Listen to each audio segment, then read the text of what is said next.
নানা উন্নয়ন প্রতিশ্রুতিতে প্রার্থীদের ভোট প্রার্থনা আর জনসংযোগে জমে উঠেছে উত্তরের বিভাগীয় শহর রংপুরের নির্বাচনী পরিবেশ। তবে নির্বাচনে লেভেল প্লেইং ফিল্ড নিয়েও প্রশ্ন তুলেছেন প্রার্থীদের অনেকে। রংপুর থেকে স্টাফ রিপোর্টার ফুয়াদ হাসানের তথ্য ছবিতে ডেস্ক রিপোর্ট। নিজ নিজ আসনে ভোটারদের দ্বারে দ্বারে নিরলস ছুটছেন রংপুরের বিভিন্ন আসনের প্রার্থীরা। সকলেই আশ্বাস দিচ্ছেন অবহেলিত রংপুরকে আর্থসামাজিক দিক থেকে এগিয়ে নেওয়ার।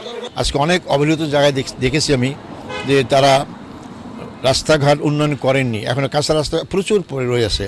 আমি শুরুতেই কাঁচা রাস্তা পাকা করার চেষ্টা করব।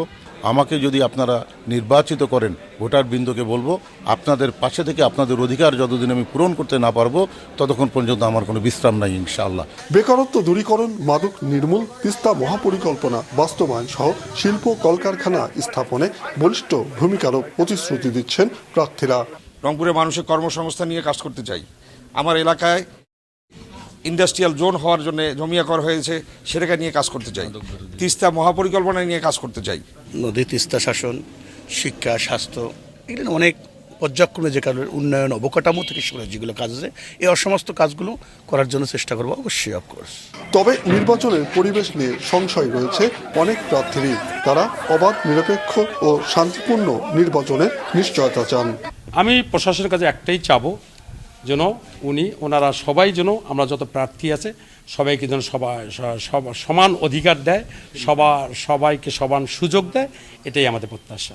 সরকার এখনো পর্যন্ত সেই সব আওয়ামী ফ্যাসিবাদী সন্ত্রাসী এবং তাদের দোসরদেরকে গ্রেফতার করতে সমর্থ হয় নাই, তাদেরকে গ্রেফতার করে নাই, তাদেরকে বিচারের আওতায় নিয়ে আসে নাই। এমত অবস্থায় যে কারো পরিণতি শরীফ ওসমান হাদি ভাইয়ের পরিণতির মতো হওয়ার মতো আশঙ্কা বিরাজমান রয়েছে। এদিকে সুষ্ঠু নির্বাচনের লক্ষ্যে বিভিন্ন কার্যক্রম চলছে প্রশাসনের মধ্যেও।